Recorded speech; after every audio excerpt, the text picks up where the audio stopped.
appreciate the efforts of our juniors and teachers for making us a part of such a special moment. कि BBA के इतने सालों में ऐसा पहली बार हुआ होगा शायद कि फेयरवेल के लिए जूनियर्स ने इतने एफर्ट्स डाले हों. And I really thank you all.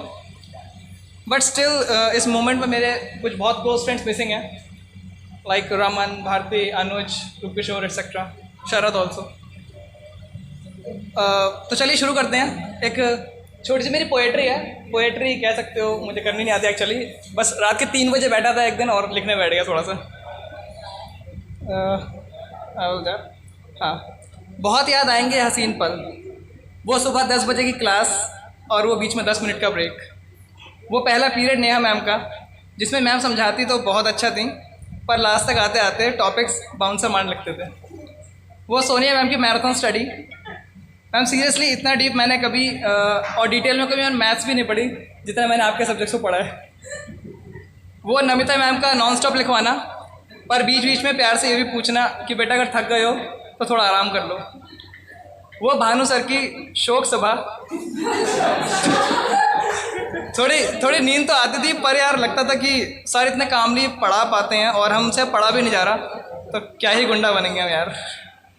वो उपाध्याय सर की low voice but a cute smile, और बस नॉलेज के क्या ही कहने सर की, एक शब्द में कहूँ तो अप्रतिम. वो अशोक सर की खतरनाक जिम वाली बॉडी और उतने ही मीठे उनके बोल. गजब का टीचिंग स्टाइल था सर का. सीरियसली ये सोचो कि एक PCM वाला भी अकाउंट्स को टॉप कर गया था उस टाइम पे. वो कंप्यूटर वाली मैम का आना और आते ही बस 10 बार बोलना कि बच्चों चुप हो जाओ, बच्चों चुप हो जाओ, और फिर विकास सर को बुलाना कि सर आप ही संभालो इन्हें. ज़्यादा समय तो नहीं मिला मैम के साथ, पर जितना भी मिला उससे ये समझ में आया कि मैम पढ़ा अच्छा सकती थी अगर हम थोड़ा शांत बैठते. वो गौरव वार्ष्णेय सर की चंद मैथ्स की क्लासेस, बट सच कहूँ तो जितनी बार मैंने उन्हें कंफ्यूज करने के लिए क्वेश्चंस पूछे, हर बार मुंह की खा के आया हूँ. खतरनाक क्लैरिटी है सर की कॉन्सेप्ट्स की. वो अंकित सर का लिखवाना और तब तक लिखवाना जब तक नेक्स्ट सब्जेक्ट का टीचर आके डोर नॉक ना कर दे, और उसके बाद भी सर बस 2 मिनट और उतना. पर एक बात कहूँ तो जितनी मेहनत सर ने की हमारे लिए, हमने कभी उनको इतना अप्रिशिएट किया ही नहीं. नाउ द ग्रेट पार्ट, वो विकास सर का लेक्चर. प्लीज़ पे अटेंशन यार इफ समबडी इज टॉकिंग. वो विकास सर का लेक्चर स्टार्ट ही हमारी बेइज्जती से करना और अटेंडेंस पर आके रुकना कि बेटा तुम बहुत दिनों से दिखे नहीं, और फिर एग्जाम्पल्स ऐसे देना कि इंसान एक बार को अपना नाम भूल सकता है पर एग्जाम्पल नहीं. वो साक्षी मैम की इमेंस नॉलेज और उनका न्यूमेरिकल फेवरेटिज्म, और आते ही बोलना कि सुनो कोई बोर्ड साफ कर दो. हमारा लेक्चर शुरू प्रोजेक्ट मैनेजमेंट पर होता था और एंड होते होते हम एंटरप्रेन्योरशिप में पहुंच जाते थे.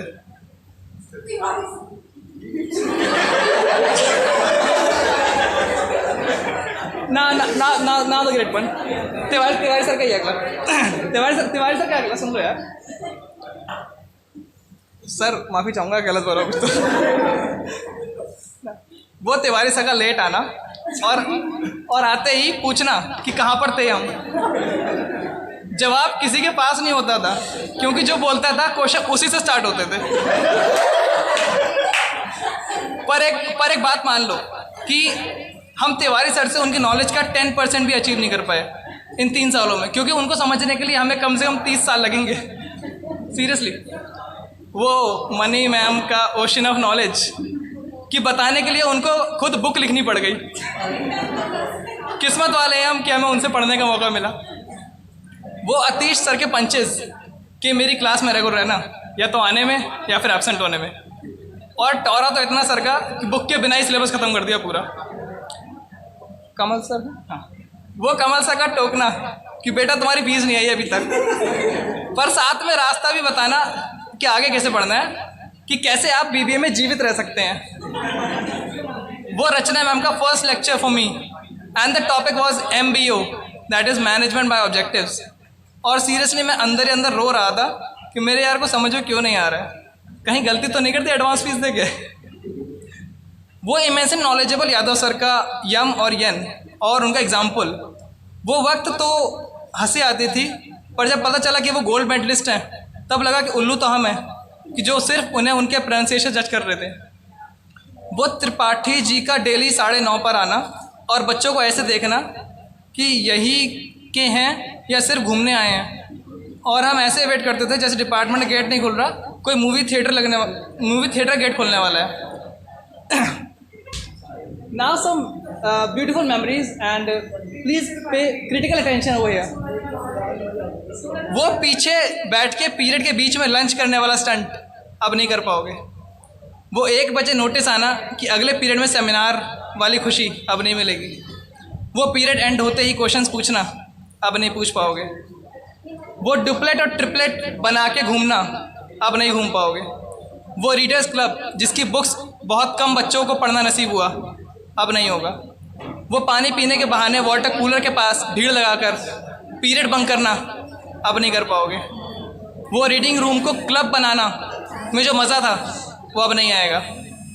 वो स्पेशल बेंचेस जिस पर सिर्फ राइट हैंडर्स लिख सकते थे और लेफ्ट हैंडर्स को ऊपर भेजा जाता था एग्ज़ाम के लिए अब नहीं भेजा जाएगा।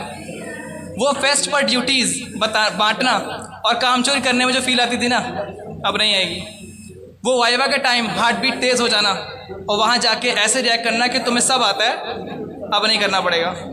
वो फ्रेशर्स ऑफ एयरबल पर ठूंस के खाना क्योंकि 350 रुपये दिए हैं यार, वसूल भी तो करने हैं, अब नहीं करना पड़ेगा। नहीं अभी कर सकते हो, ये लाइन कैंसिल कर देना, ठीक है, ये अभी है हमारा ना। कुछ कड़वी बातें हैं थोड़ी सी।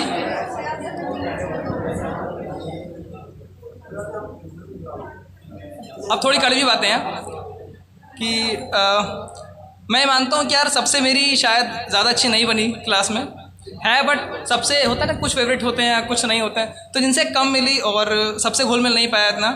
हो सकता है किसी को मेरी किसी बात का कभी बुरा भी लगा हो अनजाने में, तो उन सब से हाथ जोड़ के माफ़ी, क्योंकि यार मैं यहाँ से कोई भी ग्रजेस नहीं लेके जाना चाहता।